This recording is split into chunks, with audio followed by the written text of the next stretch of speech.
actually one of the founding members of the Asheville Design Center. I got involved in the project in 2006. That was AIA, American Institute of Architects, 150th anniversary. The history of the I-26 connector actually goes back to the 80s. I moved to town in 2003 or so, but before that there had been various steps that this had taken from moving the project from outside of Asheville to this corridor area.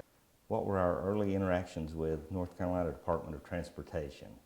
Very interesting. They were at first very apprehensive about working with us, to the point where we had them in a conference room in the basement of the Grove Arcade, and I kind of stood between them and the door and would not really let them out until I could convince them, or we could convince them, that they would work with us on this project. I was part of the whole grant writing process that kicked off the Asheville Design Center. Well, in 2006, after we had received the grant, we started a 501c3 and opened it on Patton Avenue in an office storefront. And we had a lot of our membership came from people just walking by, everything from just cartographers to just interested people.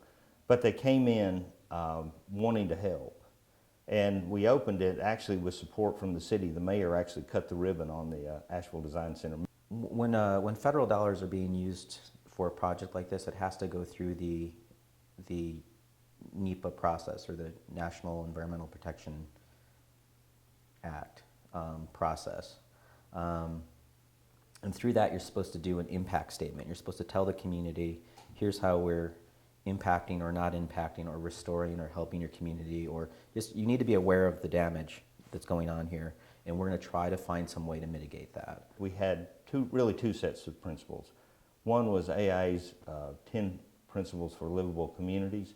The others were the principles created by the Community Coordinating Committee, which was a group that worked on the I-26 project even before us. So you either have to try to avoid the impact, like if you're going to hit a house, we need to see alternatives to hitting that house. That's why you see the word alternative in the document. And you're supposed to have more choices. You're supposed to have as many choices as possible. And one of the things that had come up with the CCC was that Patton Avenue needed to become a boulevard and be separated. We need to separate interstate traffic from local traffic. I think everyone knows that that weave and the differential in speed creates a real problem within the city. And the idea of creating a boulevard along Patton Avenue also gave connectivity, whether it be vehicular, bicycle, or pedestrian, between downtown and West Asheville. So we were very interested in that. But there was also a signature bridge, something more aesthetically pleasing over the river rather than just a highway going across the river. A better aesthetic handling of this project because of the tourism industry here, and basically making it fit the community a little bit better. And so we worked with the city and the county. Each of them put in $35,000, I think it was, $70,000 to hire Fig Bridge and Lochner Engineering. And if you know Fig Bridge, they're a national company, but they're the ones that did the viaduct around Grandfather Mountain, which is a very sensitive bridge environmentally. So we thought they were the right people for this project, the right designers. They took it and created a design that was acceptable and did become an alternative. And actually, the Asheville Design Center and the community, we're the first community in North Carolina to ever create an alternative that has been included in the NCDOT EIS. One of the key focus areas for the Asheville Design Center was basically coming up with a drawing that showed what Patton Avenue looked like if all of that land were to come back to the tax rolls.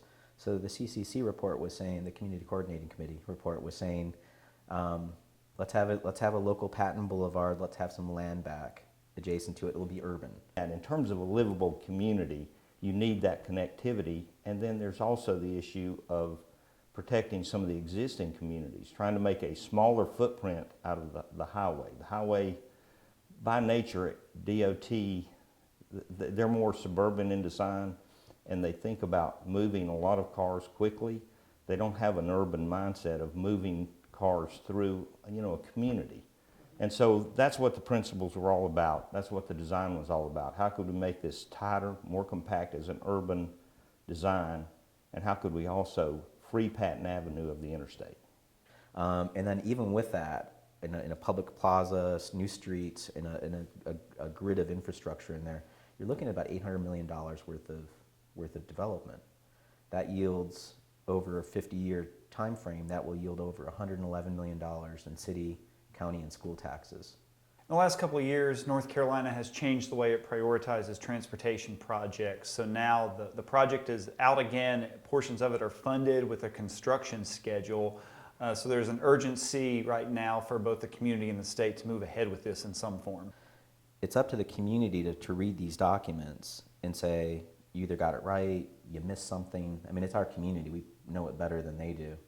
And in defense of DOT, this is why it's called a draft, is here's our rough draft. Did we get it? You know, are we close? So we're at a critical juncture where public input and public feedback is necessary. I'm Steve Rasmussen. I'm a resident of West Asheville for the last 21 years, so I'm a bit of a newcomer. It's taken off right now. It's in an economic renaissance where we've got restaurants and pubs opening up in the buildings that have been preserved along Haywood Road since the 1920s, and neighborhoods that are green and walkable. Yeah, one of the statements I've always said in working with DOTs is they're not real adept at solving urban problems with urban solutions. And For me personally, I think it's reasonable for our community to have a 6-lane option on the table. I think it's reasonable that our community has asked for that all along, and it's not in the document. They would expand I-26 to 8 lanes, and then with the turn lanes and so forth on either side, it becomes 10. It already is a bit of a division between the east and the west side of our area, but this would make it impossible to cross. widening the road won't necessarily make less traffic or less congestion. There's something called induced demand, and when we widen roads like this, You know, the biggest problems with proposals on the table right now, if you don't really dig deep into the EIS, and it's a difficult document to dig deeply into, 3 and 3C, they cost less, but they do a whole lot less. 3 and 3C, unlike 4 or 4B, do not solve the problems with the weaving and the differential speeds of traffic merging on 240 and Patton Avenue on the Bowen Bridge. You've got I-26 traffic dumping onto mixing into local traffic, and you have to kind of bob and weave if you're trying to cross that bridge to avoid getting hit by a truck that's trying to go north. people will live farther out, people have fewer transportation options. All in all, these plans would take 200 homes and businesses, no matter which alternatives they choose, the way they've got it currently designed. And that's something we can barely afford. So to say that you can't have that land, particularly in Asheville that's constrained from a real estate perspective, we can't annex more land. So the land that we have is our tax base. And to lose that opportunity, you lose a lot of revenue. So we will be, as a community, we will be impacted by about $111 million. They're not solving Asheville's problem, and that's a major problem. I mean, 3 and 3C only reduced traffic on the bridge by 14%. 10 years after the project has been built. So they can't solve the problem.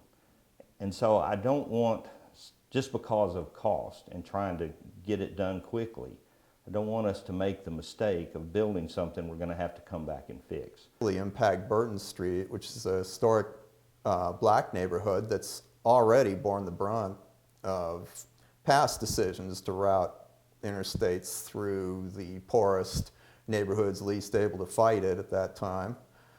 And plus they would, a little further north, it would have a big impact on Montford as well. What's more, I guess, confusing in the design that people aren't really catching is your path coming from the north, let's say Madison County, and you want to get off in West Asheville.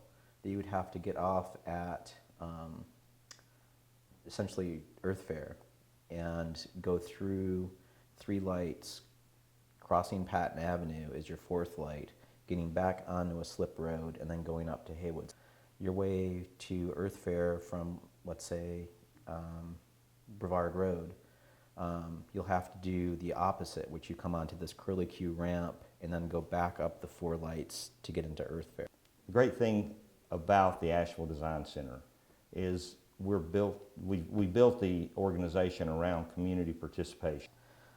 What I've witnessed with this community is not a delay as much as they're coming forward and saying and articulating what they want in the process, which is actually required by the NEPA process. The whole idea of this sticker, we need to build a road for Asheville, not through Asheville. I tell people that I stand on the shoulders of giants. I mean, the fact that our community has continually put in a great effort to be very articulate and to be part of this process, not just say, no, go away, we don't want it.